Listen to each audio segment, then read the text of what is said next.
Um bom dia, senhores. Que a graça, a paz e a misericórdia do nosso Deus esteja conosco. Mais um dia do Senhor e mais uma vez nós estamos distantes fisicamente. Mas eu acredito que os nossos corações, os nossos espíritos estão unidos com um único propósito: glorificar o nome do nosso Deus no seu dia. Como é que os senhores têm passado? Como é que estão sobrevivendo às incertezas e essa quarentena e esse diz-que-me-diz-que? Tem muita coisa por trás do surgimento desse vírus, tem muitas teorias especulativas, muitas teorias da conspiração, mas o que nós temos um mínimo de certeza é que as informações estão desencontradas e o povo não está sabendo realmente de tudo o que está acontecendo, né? Há uma inflação no número de mortes, há uma deflação no número de casos, porque não são feitos os testes suficientes, né? Há ainda medidas restritivas que vão muito além do que a nossa Constituição permite, do que ela nos dá liberdade como cidadãos, né? Nós temos visto alguns arroubos humanos achando que a sua instituição é quase que uma monarquia e pode mandar em toda a nossa nação, né?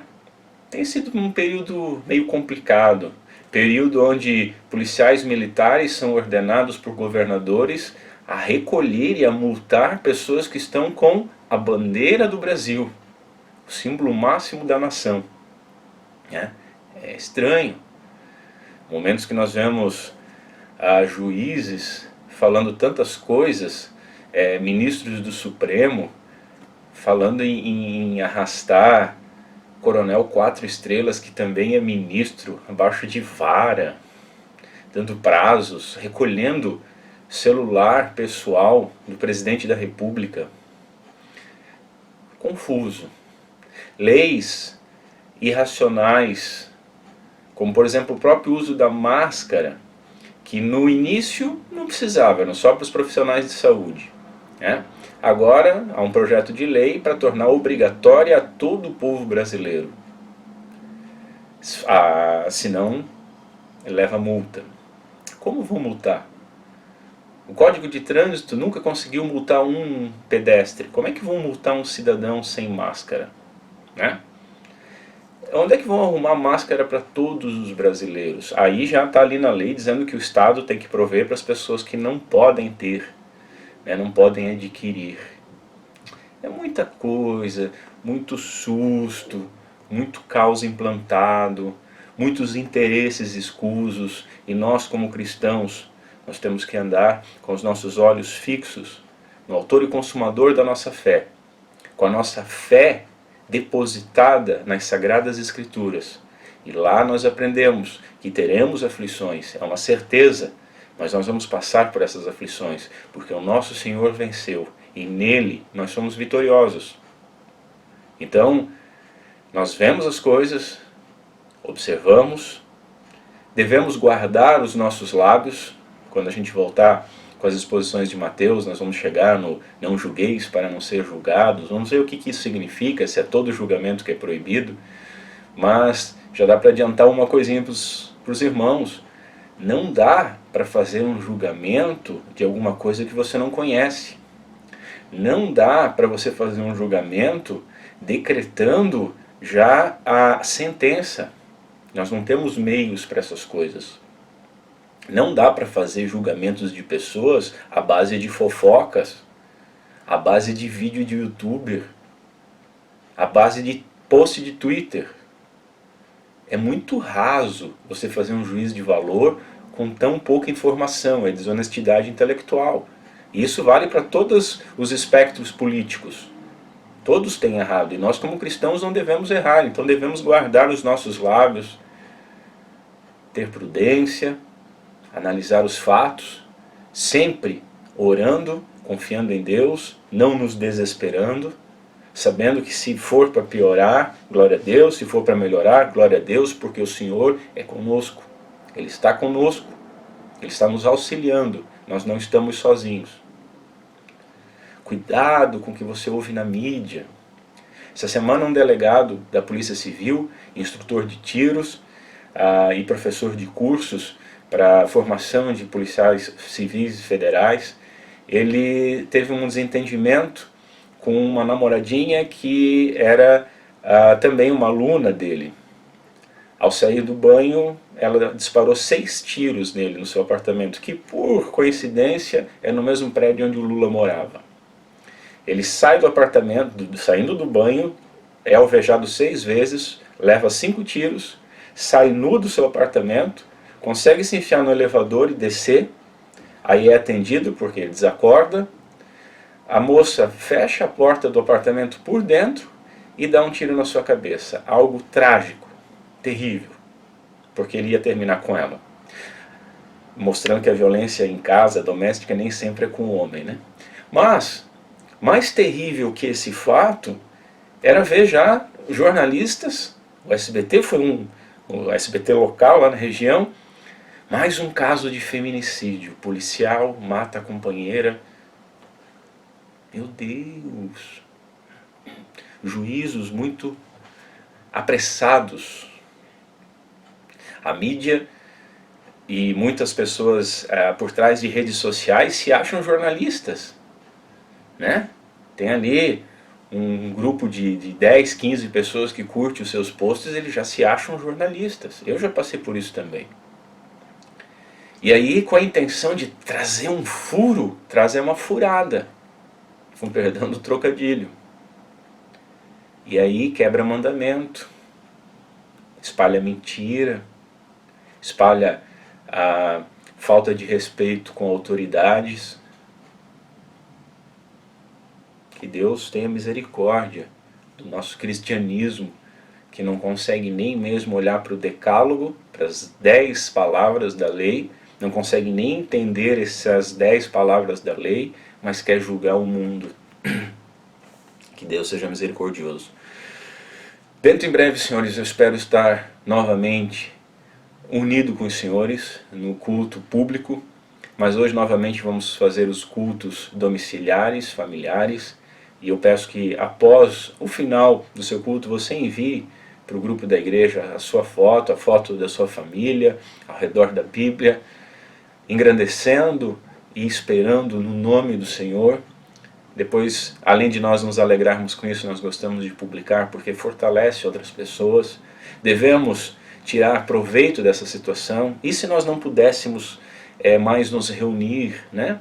E se não houvesse nem mais meio como a China, por exemplo, a grande China comunista, ela estava proibindo agora os cultos online. Culto online é meio estranho, mas qualquer forma de culto ou até de mensagem, como eu estou fazendo aqui nessa mensagem, é pela internet. E aí, como é que você ficaria? Né? Como é que você ficaria só você, a sua família e a sua Bíblia? Nós temos que pensar nessas coisas. Na calada da noite, houve uma tentativa de um projeto de lei que não permitia visitas. Então, se você recebesse o seu filho na sua casa, ou recebesse o seu vizinho, e fizesse ali o seu culto caseiro, você estava desobedecendo uma lei, que desobedece à Constituição, essa lei. Mas nós temos que estar preparados para todas as coisas. E em todas as coisas, em toda situação, devemos estar preparados para glorificar o nome do Senhor e esperar nele com calma, sem ansiedade, com esperança, com confiança, com temor e com amor. Então hoje novamente vamos fazer essa forma de culto. Aguardo as fotos depois. Eu vou trazer uma breve meditação em 1 João, capítulo 2, verso 6. E então depois vamos para os cultos. Curva a sua cabeça, vamos orar. Senhor Deus, nosso Pai, tem misericórdia do nosso povo, tem misericórdia da nossa nação. As perspectivas que nós vemos, Senhor, com essa pandemia e com medidas governamentais irresponsáveis, nós vislumbramos no horizonte uma crise sem precedência. atormenta-nos e nós vemos crescendo no horizonte o desemprego, a perspectiva da fome, a perspectiva do desabastecimento, a perspectiva de uma convulsão social, uma desordem institucional e social. O que nós pedimos como igreja é que tu tenhas misericórdia do nosso povo. Não permita que tal aconteça. Tem misericórdia, Senhor. Dá sabedoria aos nossos governantes, dá sabedoria ao exército e às nossas forças de segurança. Tem misericórdia desse povo, de nós que somos nécios, somos bobinhos, nos achamos muito inteligentes em muitas coisas e não sabemos nada. Dá-nos, Senhor, esperança, confiança em Ti. Não deixa, Senhor, os nossos olhos baixarem para os problemas e deixarem de perceber a Tua graça e misericórdia que nos cerca, que nos protege, que nos cuida, que nos guia, que nos faz perseverar num crescimento de santidade. Tem misericórdia das famílias que estão com a sua renda comprometida, das empresas que estão com risco de falência, com as pessoas que estão perdendo emprego, com pessoas que não estão podendo trabalhar, com pessoas que estão com outros tipos de enfermidade, que estão encontrando dificuldade para ser atendido na rede pública e até na privada. Tem misericórdia também daqueles que foram afetados por essa doença. Vinga-nos, Senhor, daqueles que estão se aproveitando disso. Vinga-nos, Senhor, daqueles que estão por trás desses acontecimentos, que estão manipulando a população, que estão contando com o caos para tirar disso algum capital político ou financeiro. Vinga-nos. É o que nós te pedimos no nome santo de Cristo Jesus. Amém.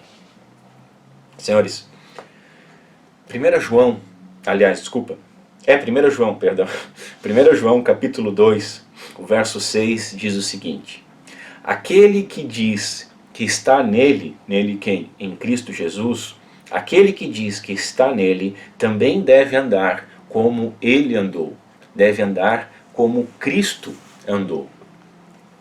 Observe, podemos aprender também com a tradução da NVI que diz assim: aquele que afirma que permanece nele.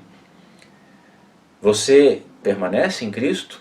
Você diz que é cristão? Você diz que está nele? Você diz que está em união com Cristo Jesus, que foi salvo, foi remido, foi adotado e aguarda o seu retorno? Isso encaixa para você? Essa é a sua condição? Você se diz cristão? Então, o apóstolo João nos diz o seguinte: aquele que afirma que é cristão, que afirma que está nele, que afirma que permanece nele, deve andar como ele andou. E aí fica complicado. Quanto da nossa vida reflete a forma como Jesus andou, a forma como Jesus ensinou?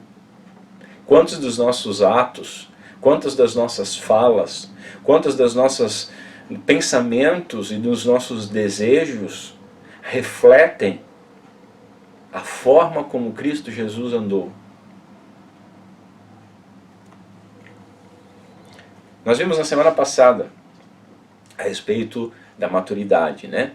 Vimos que nós já chegamos num ponto de maturidade. E naquele ponto que nós chegamos, não devemos parar ali, não devemos nos conformar com isso, não devemos fazer as nossas barracas porque é muito bom onde estamos, mas devemos continuar perseverando e crescendo em santidade e em maturidade. Mas, na medida daquilo que nós recebemos, nós já devemos andar de acordo com aquilo que nós alcançamos. Talvez você tenha duas lanternas de LED, ilumina longe, você tem bastante luz para ir andando. Talvez você tenha uma tocha, talvez o nível da sua maturidade seja só um palito de fósforo, com luz suficiente para você vislumbrar alguns buracos, alguns caminhos errados, mas da forma que você tem luz, da forma que você tem maturidade, da forma que você cresceu e se desenvolveu, você deve andar. Isso que nós vimos semana passada. Nós devemos utilizar aquilo que nós aprendemos e alcançamos. Vimos ainda, puxando lá de Hebreus capítulo 12, que nós devemos nos livrar do pecado. Isso não tem nem o que discutir muito. O pecado nos atormenta, é a mancha que está em nós.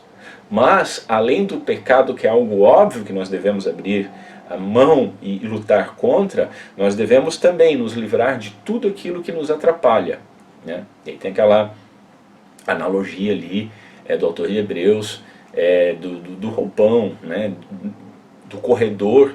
Tanto Paulo como o autor de Hebreus está falando de uma corrida, uma caminhada cristã, e você, quando vê o atleta indo para a pista, ele vai todo paramentado, mas depois ele tira o excesso de coisas. Agora eles vão tudo maleiro, com fonezinho de ouvido, ouvindo uma musiquinha para dar clima, né, alguma palavra de inspiração e tal, mas não dá para correr com aquilo, porque atrapalha.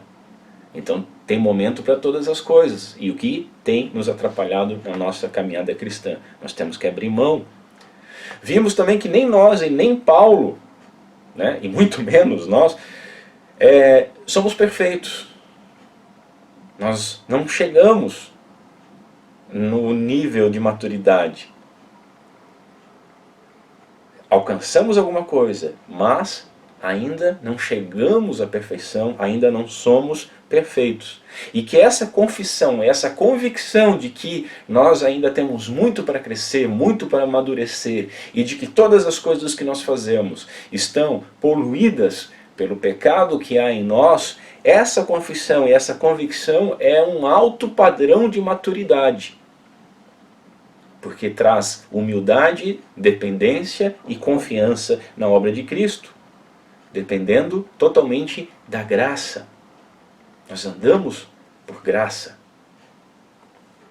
Nós estamos em Cristo e Ele em nós. É o que nós cremos. Somos um com Cristo Jesus. Ele é a cabeça do corpo, que é a igreja, o seu corpo celestial, seu corpo místico.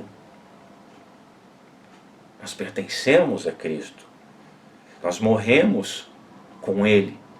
A sua morte na cruz foi em nosso lugar, e quando nós nos convertemos, lá nós morremos, e com Cristo ressuscitamos para uma nova vida, para novidade de vida, com uma nova natureza. Assim, se nós estamos nele, nós devemos, como diz o apóstolo João, andar como ele andava, fazer as coisas que ele fazia, pensar, aspirar as coisas que ele pensava e aspirava. Como estão as nossas aspirações? Como estão os nossos pensamentos? Que Deus tenha misericórdia de nós.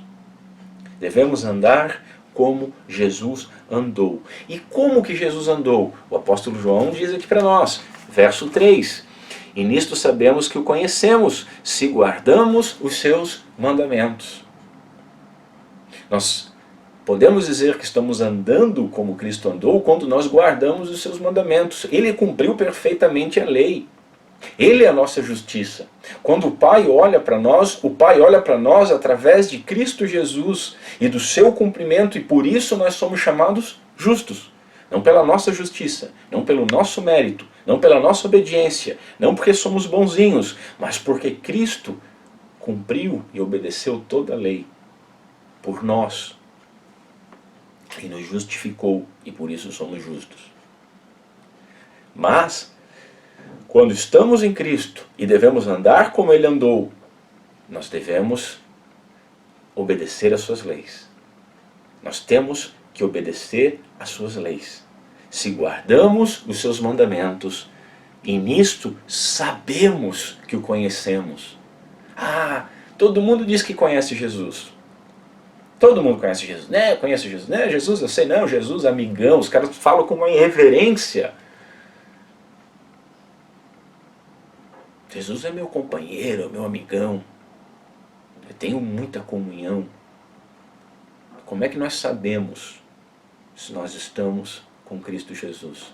Como é que nós temos essa certeza?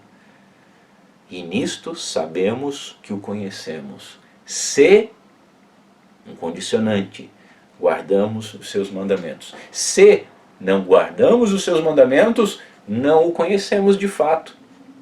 Não estamos nele, não vivemos como ele. Se dissermos que nós o conhecemos e não guardamos os seus mandamentos, somos mentirosos. Olha o verso 4. Aquele que diz, eu conheço, e muita gente faz isso, eu conheço e não guardo os seus mandamentos, é mentiroso e nele não está na verdade. E poderemos até parafrasear, e ele não está com a verdade porque Cristo é a verdade. Mentiroso. Aquele que diz que conhece e não anda conforme os seus mandamentos é mentiroso. Ora, João diz que os mandamentos não são pesados. Isso é interessante. Está lá, 1 João capítulo 5, verso 3. Porque este é o amor de Deus, que guardemos os seus mandamentos. E os seus mandamentos não são pesados. Eu lembro quando eu expus isso aqui. Os mandamentos para a nova criatura que aspira às coisas de Deus, eles não são pesados. De fato não são pesados. Agora, a carne, ela milita contra o espírito. O nosso espírito quer obedecer à lei. É o que Paulo fala lá em Romanos 7. Quer fazer coisas e quer deixar de fazer coisas, mas não consegue. Tem essa luta, tem essa batalha. Os mandamentos não são pesados, mas eles tornam-se pesados por causa da nossa carnalidade e por causa do pecado que ainda habita em nós. E essa é a nossa luta, essa é a nossa batalha espiritual. Tem gente que brinca aí de batalha espiritual como se fosse pegar uma espada de fogo e ficar cortando demônios. Isso é coisa de criança. Nossa batalha espiritual é diária contra a nossa carnalidade, o pecado que habita em nós. Mortificarmos a nossa carne. João também diz, porque além dos os mandamentos não serem pesados, ele diz que quem diz que não peca, quem diz que não fere os mandamentos, é mentiroso. Está lá, 1 João, no verso 8 a 10 do capítulo 1. Se dissermos que não temos pecado, enganamo-nos a nós mesmos e não há verdade em nós. Se confessarmos os nossos pecados, glória a Deus por essa palavra, Ele é fiel e justo para perdoar os pecados e nos purificar de toda injustiça. Que promessa gloriosa! Agora, se dissermos que não pecamos, Cristo veio pelos doentes, e se nós dissermos que não temos doença, fazemos de Cristo mentiroso, e a sua palavra não está em nós. Aqui no capítulo 3 de 1 João, o apóstolo João ele fala como o apóstolo Paulo. Olha só, primeiro verso. Vede quão grande amor nos tem concedido o Pai, que fôssemos chamados filhos de Deus. Por isso o mundo não nos conhece, porque não conheceu a Ele. Vede quão grande amor. Nós somos chamados de filhos de Deus. Somos amados e somos filhos. E o verso 2, amados. João falando com a igreja, é para nós. Amados, agora somos filhos de Deus. Somos filhos. Mas aí há uma vírgula. E ainda não é manifestado o que havemos de ser. Estamos num processo de santificação, mas somos filhos. Você não vai se transformar em filho conforme o teu amadurecimento. Você começa, para começar essa corrida, você tem que ser filho.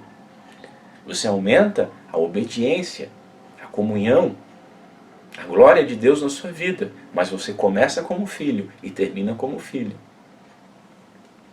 Sabemos que somos filhos e ainda não é manifestado o que havemos de ser, mas sabemos que quando Ele se manifestar na sua vinda, seremos semelhantes a Ele e veremos Ele assim como Ele é. Paulo fala que nós vemos como que com um espelho, né? Que na época era só um metal polido, não é o espelho que nós temos hoje. Mas naquele dia nós veremos como ele é. Mas ainda não somos perfeitos. Esse é o ponto de João, esse é o ponto de Paulo. Não que eu tenha chegado lá, não que eu seja perfeito, mas depois ele diz, mas nós que somos perfeitos. Mas como assim? A nossa perfeição reside na nossa dependência a Cristo. A nossa perfeição reside na nossa humildade, sabendo que fora de Cristo não somos nada. Que glorioso! Nós dependemos da graça. Dependemos da graça para cumprir. Nós dependemos da graça de Deus Pai, por meio do sacrifício de Deus Filho, pelo poder do Espírito Santo, que efetua em nós o querer e o realizar, para que nós possamos saber e ter o testemunho eterno do Espírito Santo, que o conhecemos quando guardamos os seus mandamentos. Temos guardado os mandamentos? Temos lutado para guardar os mandamentos? É somente pela graça, por graça, que nós podemos obedecer aquele mandamento maravilhoso de Moisés que Pedro repete, sede pois santos, como ele é santo. Somos santos, andamos como ele andou, guardamos os seus mandamentos. Nós precisamos de graça para obedecer. Mas a nossa obediência é perfeita em Cristo. Ele cumpriu plenamente. Não é o nosso mérito, mas nós vamos sendo moldados à imagem de Cristo Jesus. Nós somos eleitos, nós somos chamados, diz Paulo lá em Romanos 8, 28, 29 até o 30, nós fomos chamados, eleitos, destinados, predestinados a sermos conformados com a imagem de Cristo Jesus. Não há nada mais doce, santo e belo do que a doutrina da eleição. Nós não fomos eleitos porque merecíamos ou porque éramos algumas coisas, e não fomos eleitos para sentar numa cadeira e ficar esperando as coisas acontecerem. Fomos eleitos para sermos transformados à imagem de Cristo Jesus, sendo santo como ele é santo, andando e fazendo o que ele fazia, andando como ele andou, obedecendo aos mandamentos. Nós precisamos ter isso muito claro nos nossos corações. Daqui nós extraímos o seguinte: em primeiro lugar, a humildade. Um coração quebrantado, humilde. O crente jamais, ainda mais o crente reformado, ele jamais tem um gozo próprio da eleição. A alegria dele é no Senhor. Porque não há nada nele. Ele tem humildade. O crente reformado, bíblico, ele não olha para as pessoas que estão se perdendo e diz assim, olha, por que será que elas estão se perdendo? Ele olha para Cristo que é perfeito e nos manda ser perfeito como Ele é perfeito e nos auxilia e fez a perfeição em nosso lugar na obra da sua vida, morte e ressurreição. Olha para esse Cristo com humildade e pensa assim, por que que Ele me escolheu? Que amor é esse? Eu não merecia, eu era um filho da ira, eu estava morto em delito e pecado. Como que Ele me amou? Então, ele é humilde e tem o coração quebrantado. 1 João capítulo 2, verso 1. Meus filhinhos, estas coisas vos escrevo, para que não pequeis. Nós não temos autorização para pecar. Crente não pode pecar. Mas se alguém pecar, temos advogado para com o Pai, Jesus Cristo o justo.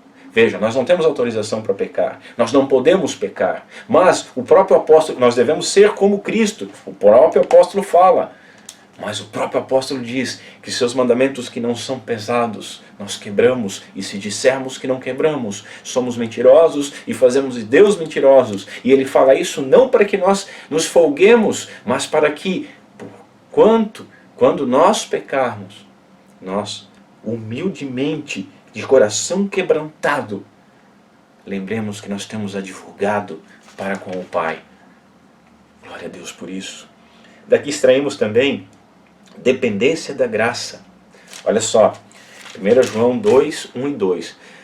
Meus filhinhos, estas coisas vos escrevo para que não pequeis, e se alguém pecar, temos advogado para com o Pai, Jesus Cristo, o justo. Olha só, e Ele, Cristo, é a propiciação pelos nossos pecados, e não somente pelos nossos, mas de todo o mundo.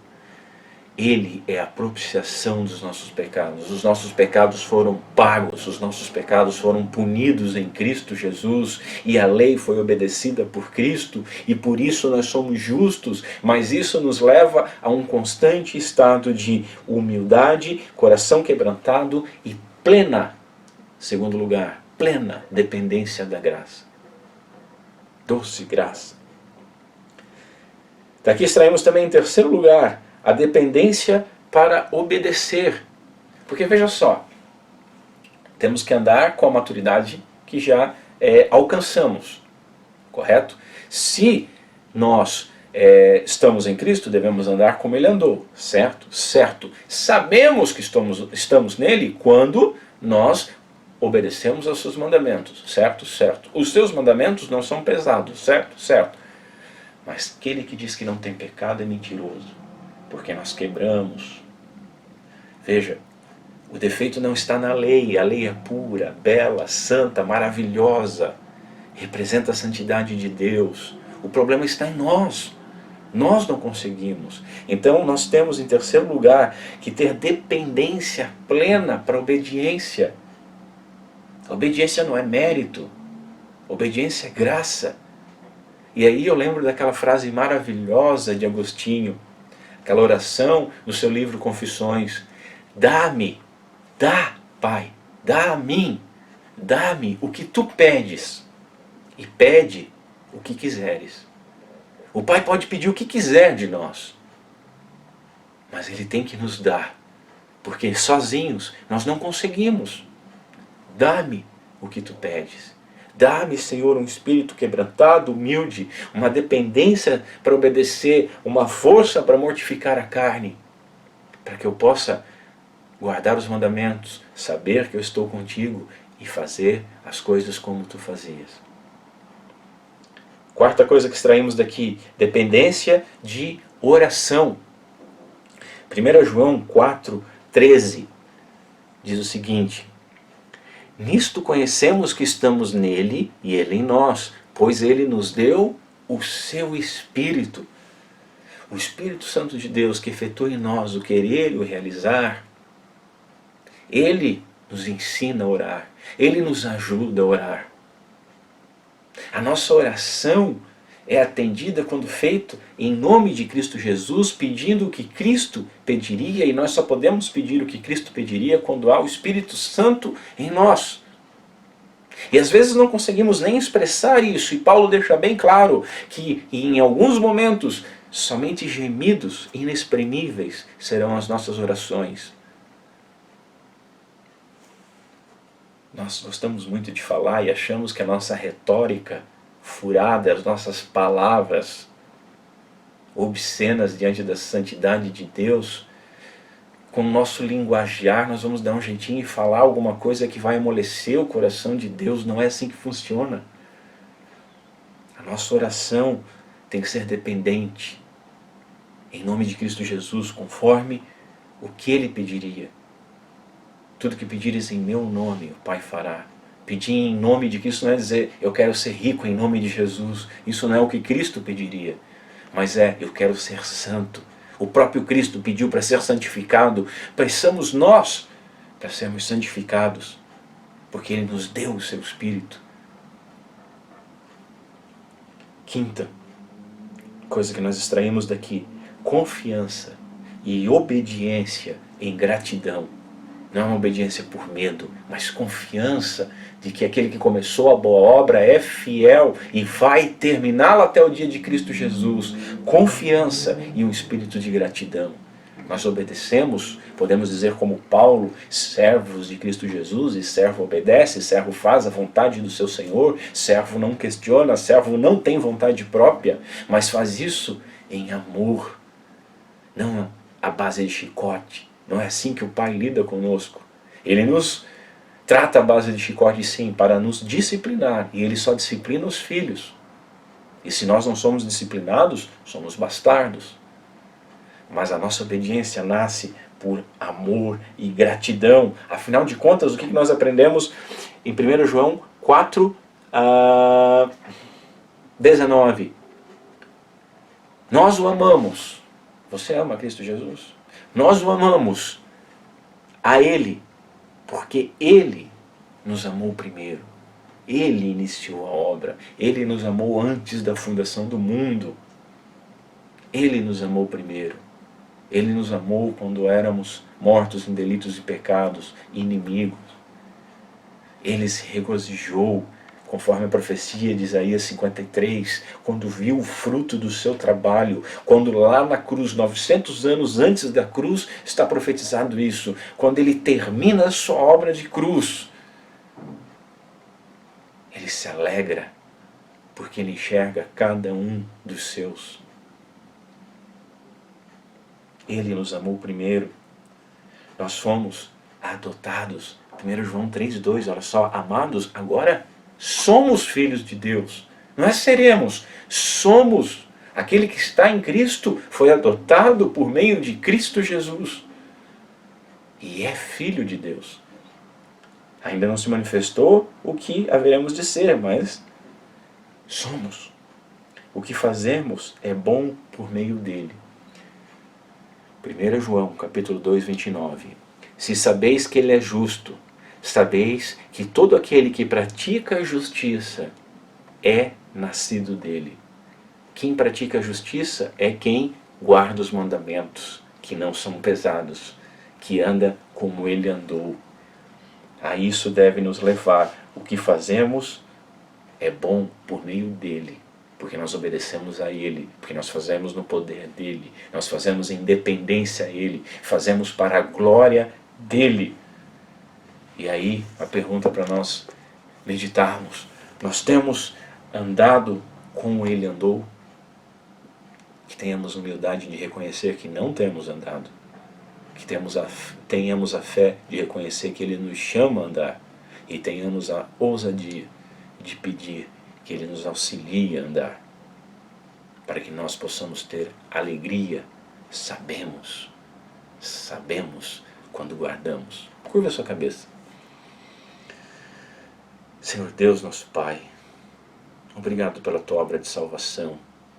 Ela deixa muito clara que não há nada em nós, não há nada que possamos fazer a não ser confiar, depender totalmente de Ti para a glória do Teu nome. Tem misericórdia de nós, Senhor, e nos auxilia. Nos dá, Senhor, força no Teu Espírito para nós mortificarmos a nossa carne. Nos dá, Senhor, gratidão pela Tua obra. Nos dá, Senhor, confiança, porque sabemos que nós não vamos fazer as coisas perfeitamente, e quando erramos, podemos ir a Ti quebrantados e seremos recebidos por Ti. Obrigado pela fé e certeza que vai dar certo, porque não depende de nós, depende da Tua vitória, e Tu já disse na cruz, está consumado. Obrigado, Senhor, porque Tu não nos deixa desamparados. Obrigado, porque Tu nos auxilia em todas as coisas.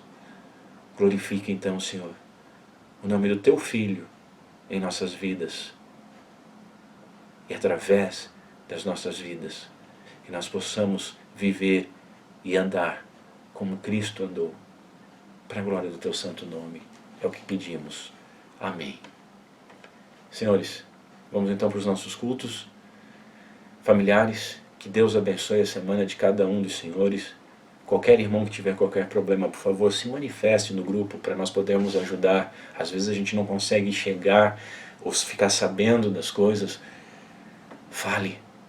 Alguns irmãos já se dispuseram e eu fiquei muito feliz a ajudar qualquer um que estivesse precisando. E Deus tem sido misericordioso com a nossa comunidade, que ela está mais pronta a ajudar do que ser ajudada. Mas se você precisar, tenha humildade de pedir, nós vamos dividir as nossas coisas. Que Deus abençoe cada um dos senhores. Que Deus abençoe a semana dos senhores. Em nome de Cristo Jesus. Amém.